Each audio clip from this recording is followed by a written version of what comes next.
Joining us now on the Weekly Brew podcast is arguably one of the best defensive minds in all of college football, a coach who has captured 6 conference championships in 3 different leagues since 2002, has won a total of 20 National Coach of the Year honors, and ranks 5th among active coaches nationally in career winning percentage. Coach Gary Patterson of TCU, we appreciate you for taking the time and out of your schedule and joining us this week. It's a pleasure. We appreciate being on. Coach P, your Frogs were tabbed as a potential playoff contender entering the 2015 season, but suffered an unthinkable amount of injuries, but managed to finish with an impressive 11-2 record, which included a thrilling win over Oregon in the Alamo Bowl. Coach P, you have a deep and talented team, but also a young roster. As we gear up into the fall, how much confidence do you have for this upcoming season? Well, I think so. One of the things, anytime, we lost a lot of good players to draft. We had 11 guys get into camps, 5 drafted, 6 free agents. And like anybody else, you've got to grow up. One of the positives we have that I think gives us a little confidence is that a lot of those guys that had injuries, or we had to grow some guys up, had to play a lot of the season last year. And so for us,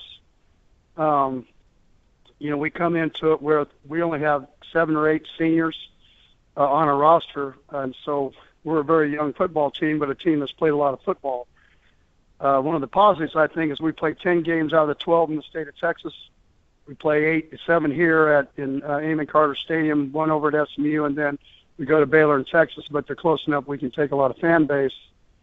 And so every other year our schedule feels like that. And so being able to stay close to home, I think, helps us, with a new team. If our quarterback can grow up between Foster Sawyer and Kenny Hill, grow up at offensive line, and find a young corner, then I think we have a chance to play some pretty good football and see how it all turns out. Coach, now when I look at your roster of coaches, I see so much continuity within that staff. I mean, you've been with TCU for almost 2 decades, and when I look at for example, your offensive coaching staff, you've got Cumbie and then you've got Meacham, and they were both highly, coveted coaches during this past offseason, but you were able to keep them on staff, and you've had tons of continuity within that program during, your tenure at TCU. How important is that for, not only a recruiting angle, but just instilling the confidence in your players that your staff is going to be there for the long haul? Well, yeah, there's not any doubt about it. It's a big deal to have you. Going 19 years. Our first class of seniors are 40, 41 years old now. So to do that, keep your coaches on your staff. I've been very fortunate. I think most people don't know much about TCU. Fort Worth's an unbelievable town, and it's the people in it are great. And so not only is it conducive to good football, but also the way our coaches and our players are treated when they're not in the locker room, they're not on the playing field, and knowing that when they graduate from here that they have a chance to settle down and get a job and live somewhere they like. And so all those advantages have been big for me through the years of being able to keep coaches. And when we've lost coaches, most of the time it's been because they've gone on to be coordinators or head coaches, like Justin Fuentes at Virginia Tech or David Bailiff at Rice, where they have opportunities. And as a coach, that's what you want. You want your tree to branch out and be a part of, so that you help other people be successful because because of them you've been able to make a living. So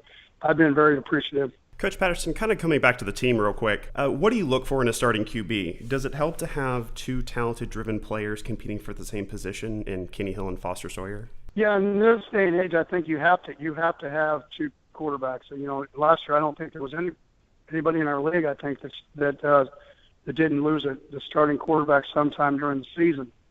And so I think to win a championship, it's very important that happens, that you have you have 2 guys that can run the show, or 3.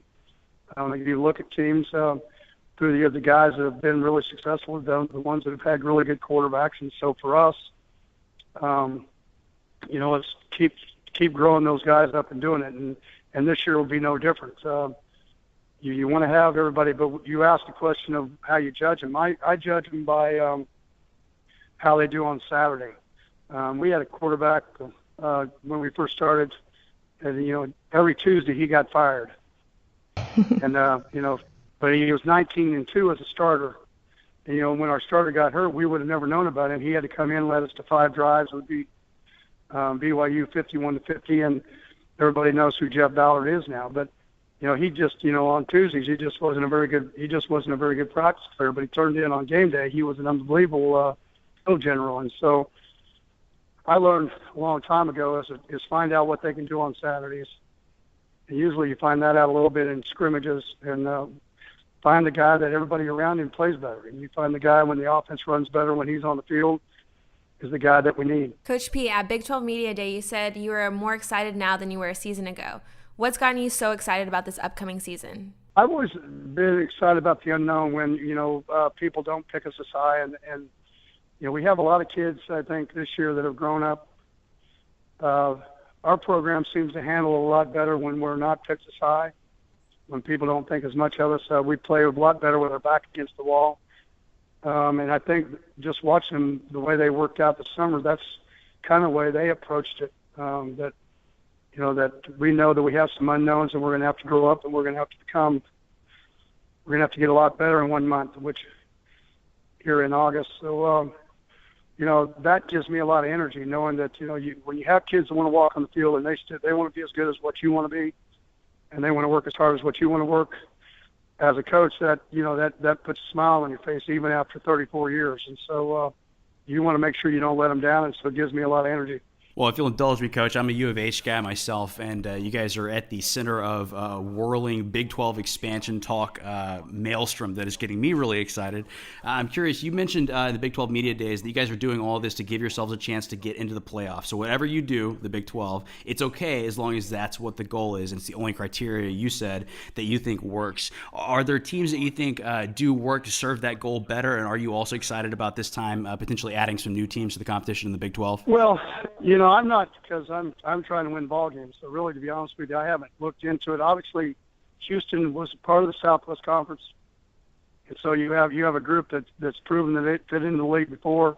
They built a new stadium. I was telling somebody the other day, to me, you're going to pick somebody, find somebody that's doing things right now, just like we did. We were building a new stadium, new facilities, show that they want to grow and they want to make the league better, not just become part of the league. Houston's obviously a team that. New stadium and, Coach Herman and all the things they're trying to get accomplished, they're doing all the above. And so, to me, if they decide to expand, those are the kind of teams that I would say that we need part of what we do. We need teams in programs and universities that want to grow. And, because TCU has been one of those that every building on this campus has been knocked down, refurbished, or build a new building. So not only on the athletic side are we trying to win national championships, but they're trying to win national championships on the academic side. And I think when you get that kind of vision from a university, you're going to have an opportunity to be successful. You bounce around from conference to conference, and since you joined the Big 12 a few years ago, you've had a lot of success. How important has that been in terms of going out on the recruiting trail and in selling that to recruits, not only your long history and continuity as a coach, but just that you're in a Power 5 conference now? Well, yeah, when we weren't in the conference and we were winning, it was, they win, but they don't play anybody. That was what everybody said. Then we got in the conference. Well, if they win again in the conference, well, now they're not going to win. Now we've proven that we can win. I think we will just keep building. Everybody else in the league has been recruiting and had the financial backing of the league from the beginning. So for us, we're catching up, but we're going to do it slowly and not try to do anything that would hurt our foundation. I think the biggest key is to grow something. So when we get to where we want to get to, that we have a strong enough foundation we can hold. Is kind of like our motto this year is stand our ground. We've gone 23-3 the last 2 seasons, and what we're trying to get accomplished within that is to make sure that we can keep winning, and we've got to do that by turning the page. We got a lot of young players, and they've got to turn the page from thinking that they're young and acting like they're old. And so, we put probably 80% of our thought process into those kind of things more than we do X's and O's. How do we get young people to grow up and become who they need to become? Because the ultimate thing you're trying to get accomplished is win games, but help a young guy grow up and become between 22 and 62, become successful.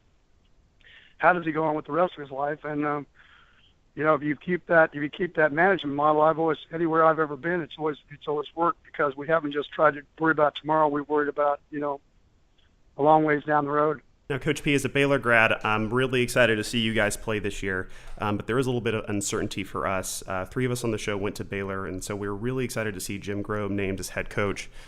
You've served with him on the ethics committee and said during Big 12 Media Days that you've traveled together. What can you tell us about him as a coach? Well, number one, him and his wife, both, they're really good people. I'm sure Coach Taft had a lot to do with Jim Grobe coming back. But Jim Grobe is a really good football coach. I'm sure he's smart enough that, within as far as how they do things football-wise on the field and all of it, he probably let them, because they've been very successful at Baylor doing what they do. And so he will manage that. And so for me, one of the things he's going to do is he's a great listener. When you're a great listener, then you're going to solve your problems as you go. He's a great manager of people, and he cares about people. And I think the thing that you'll get out of Jim Grobe is you'll have a guy that's going to listen to Baylor's needs, going to help them grow as a football team and on all other fronts. And if you can do that, then you're going to give yourself a chance to be successful. Coach P, word around the street is that you're an amazing guitarist and that you play the guitar for your recruits. What is your favorite song to play? Well, one thing about playing music is like your own cooking. You only have to cook well enough to eat it. You only have to play well enough for you to listen to it. My problem is I love to play the guitar and do it because I love to sing. And when coaching, we're always yelling and doing things. So about half the year, I don't get an opportunity to. It's not much singing going on during the season. But I'm one of those guys that I grew up on 60s, 70s, and 80s music, and then also country. And so I play by ear, and so it's like a couple years ago I got up and played for the Dallas Alumni Base for about 30 minutes and, do things. But I love, I like doing those kind of things. We scuba dive, go outside of, try to become a real person after you get out of all this 18 hours a day of coaching, doing it 7 days a week. So it's a lot of fun for me. Coach, we appreciate you taking the time and joining us this week on the Weekly Brew podcast. And we know that you guys have a tough September coming up with South Dakota State, Arkansas, and Iowa State. Then also the game against SMU. And we wish you the best of luck this season during those games as well as Big 12 play. But you're pretty active on social media. For those that are kind of interested in following a different side of you online, what is the best way for them to connect with you? Relationship with campus. So I talk to a lot of the kids on campus I talk to. Twitter, they need something or they have questions or whatever that if I can answer. And, it's a way for me to DM and deal with recruits when it's, when they're of a certain age where you can talk to them. So it's a way for them to reach out. I also follow a lot because I always thought it was kind of egotistical that if you had a lot of people following you that, and you only follow the few. So, I think I follow like 15,000 people on Twitter. And, for me, I also use it for recruiting, so I see who everybody else is recruiting and what they're doing and everything that's going on. So it's been a lot. I find more out by before 7 o'clock in the morning because of the news on there than I ever did anywhere else. So it's been a lot of it's been important to me. Yeah, social media has definitely been a game changer, not only in college athletics, but in professional sports as well. And if you're not following Coach Patterson on Twitter, I highly recommend you do so to search for him at TCU Coach P. And Coach Patterson, we appreciate you for joining us this week on the Weekly Brew podcast, and best of luck this season. Not a problem at all, and good luck to you guys too.